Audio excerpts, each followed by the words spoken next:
नमस्कार, मैं नियाज खान और आप देख रहे हैं एनएमएफ न्यूज। कांग्रेस के पूर्व अध्यक्ष राहुल गांधी जब भी कुछ बोलते हैं तो गड़बड़ ही बोलते हैं। मतलब ये कि अपनी ही पार्टी का बंटाधार कर देते हैं और फिर उनकी शिकायत ये रहती है कि उन्हें संसद के अंदर कुछ बोलने नहीं दिया जाता।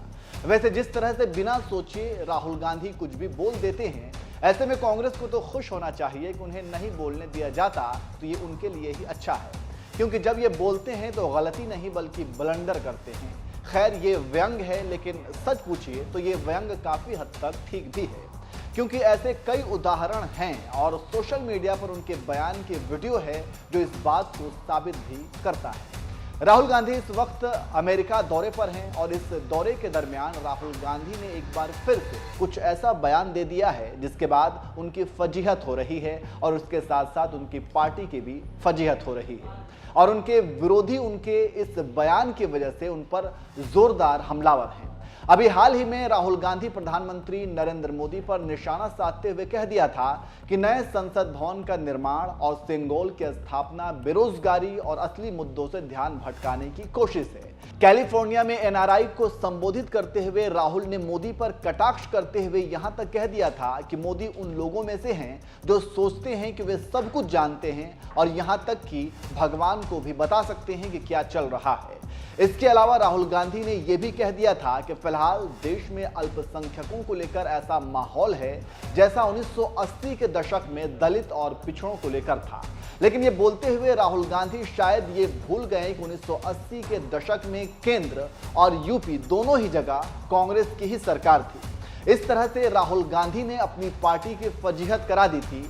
आप इन सभी बयानों को सुनने के बाद समझ सकते हैं कि राहुल गांधी जब भी बोलते हैं तो कमाल के बोलते हैं। खैर, इनके बयानों को लेकर बीजेपी के फायर ब्रांड नेता गिरिराज सिंह ने अब चुटकी ली है और कह दिया कि राहुल गांधी फिलहाल गाली यात्रा पर हैं। देश विदेश में लोग उन्हें मस्खरा आदमी के नाम से जानने लगे हैं। बीजेपी नेता गिरिराज सिंह ने कहा, उनकी दादी कहा करती थी कि देश का प्रधानमंत्री दुनिया में भारत का प्रतिनिधित्व करता है, लेकिन राहुल गांधी विदेश जाकर देश को गाली देते हैं। पीएम मोदी को गाली देकर अब वो गाली यात्रा पर हैं। उन्होंने आगे कहा, मोदी एक ऐसी शख्सियत का नाम है जो राहुल की समझ से परे है। पूरी दुनिया मोदी का सम्मान करती है। वो देश के लोगों का सम्मान और गौरव बढ़ाते हैं। चीन और पाकिस्तान के अलावा शायद ही कोई ऐसा देश होगा जो पीएम मोदी से हाथ नहीं मिलाना चाहेगा। कई और भी हैं जो सम्मान से सिर झुकाते हैं। वैसे ये बात तो सही है कि विदेश में जाकर देश की बुराई करना कोई राहुल गांधी से सीखे। राहुल गांधी को ये समझना चाहिए कि केंद्र सरकार का विरोध करना अलग बात है, लेकिन इस विरोध की आंधी में बहकर विदेश में जाकर देश की ही बुराई करना बिल्कुल गलत है। सत्ता पक्ष और विपक्ष की लड़ाई देश का आंतरिक मामला है और इसे देश के अंदर ही रहना चाहिए और राहुल गांधी जैसे लोगों को तो कम से कम ओवैसी जैसे नेताओं से सीखना चाहिए, जो भले ही देश में कैसी भी राजनीति करें, लेकिन पाकिस्तान जैसे देश में ओवैसी जब जाते हैं और वहां के नेता भारतीय मुसलमानों की बात छेड़ते हैं तो ओवैसी पाकिस्तानियों को उल्टे नसीहत देकर आते हैं कि हमारे देश का आंतरिक मामला है और हम इसे आपस में सुलझ लेंगे। इस पर पाकिस्तान को ज्यादा हमदर्द बनने की जरूरत नहीं है। खैर, ये राहुल गांधी हैं जो मोदी विरोध में किसी भी हद तक जा सकते हैं। वैसे गिरिराज सिंह ने राहुल गांधी को लेकर जो बयान दिया है उस पर आप क्या कहेंगे, कमेंट करके जरूर बताएं। राहुल गांधी जी की हर विदेश यात्रा भारत का अपमान करने में कहीं पीछे नहीं रहती और इस बार की प्रायोजित ये विदेश यात्रा भी उसी दिशा में है जहां वो अपमान तो प्रधानमंत्री मोदी जी का करना चाहते हैं, लेकिन अंत में देश का अपमान करने से नहीं हटते। पूर्व में भी आप देखें, वो भारत को एक राष्ट्र ही नहीं मानते, वो तो राज्यों का संघ कहते हैं और भारत के बढ़ते कदमों पर भी प्रश्न चिन्ह खड़ा करते हैं। आखिरकार राहुल गांधी जी विदेश में जाकर क्या पाना चाहते हैं? ऑस्ट्रेलिया के प्रधानमंत्री कहते हैं prime minister Modi is the boss. शायद राहुल गांधी जी को यह बात भी हजम नहीं हुई।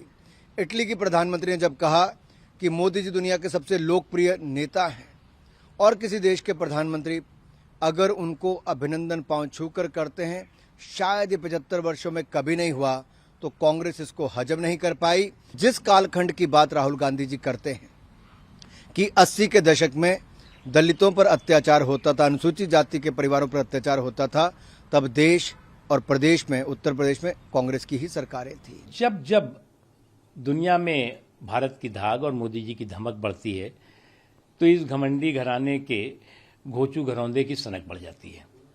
अब एक तरफ इस घमंडी घराने के घोचू घरौंदे की सनक और दूसरी तरफ भारत की धाक और मोदी जी की धमक। इनको ये डाइजेस्ट नहीं होता कि कैसे दुनिया ये कह रही है कि मोदी जी ने साबित कर दिया कि डेमोक्रेसी जो है वो डिलीवर कर रही है या कर सकती है। कैसे दुनिया कह रही है कि मोदी इज बॉस। इस बात को वो हजम नहीं कर पा रहे। उनको तो लगता था कि इंदिरा इज इंडिया और इंडिया इज इंदिरा। उनको लगता है कांग्रेस इज कंट्री और कंट्री इज कांग्रेस। उनको लगता है कि डायनेस्टी इज डेमोक्रेसी और डेमोक्रेसी इज डायनेस्टी। और जब उन्हें लगता है कि अब डायनेस्टी डिमोलिश हो रही है तो वो बताते हैं दुनिया को कि साहब डेमोक्रेसी डिमोलिश हो रही है। और जिस तरह से ये मोदी बैशिंग की इनकी सनक भारत बैशिंग की साजिश का रूप ले लेती है, विदेश में जाकर के खास तौर से दुनिया को बताएंगे कि यहाँ पर जो है वो डेमोक्रेसी खतरे में है। दुनिया को बताएंगे कि यहाँ पर जो है वो लोकतांत्रिक मूल्य और लोकतांत्रिक संस्थाएं जो हैं वो खतरे में हैं। अरे भाई, आप इसी देश की डेमोक्रेसी की वजह से ही, अगर डेमोक्रेसी यहाँ ना होती तो क्या कोई व्यक्ति विदेश में बैठ करके भारत को बदनाम करने की षड्यंत्र और साजिशें कर सकता था? वह ये नहीं बता रहे कि राजस्थान और छत्तीसगढ़ जहाँ उनकी सरकारें हैं वहाँ सबसे ज्यादा दलित पीड़ित हैं। ये रिकॉर्ड है कि सबसे ज्यादा अगर कहीं पर दलितों पर अत्याचार हुए तो उनकी सरकार में हुए हैं। और वह कैसे भूल सकते हैं कि अगर सिखों का नरसंहार हुआ हिंदुस्तान में तो उनके राज में हुआ, जब दिल्ली के अंदर 3000 सिख उनके पिता ने मरवा दिए थे। तो उनको ये बातें कहते शोभन देता है। वह ये बताएं किस प्रकार से प्रधानमंत्री मोदी जी ने आने के बाद 2019 में आने के बाद 5 करोड़ मुसलमान बच्चों के लिए वजीफे एलोकेट किए। सबसे पहला फैसला ये था भारत सरकार का। किस प्रकार से वह चिंता करते हैं जो मुद्रा योजना या किसान सम्मान निधि या उज्ज्वला योजना या सिर पे जो मकान दिए जा रहे हैं, छत दिए जा रही हैं, उसमें सबसे ज्यादा हिस्सेदारी लगभग 30% हिस्सेदारी मुसलमानों की है जो उनको एडवांटेज मिल रहे हैं बेनिफिशरीज के। परंतु उनको उनका जो चश्मा है वो एक रंग का है। उनको देश की निंदा करनी है, इसलिए इस प्रकार की बात करते हैं।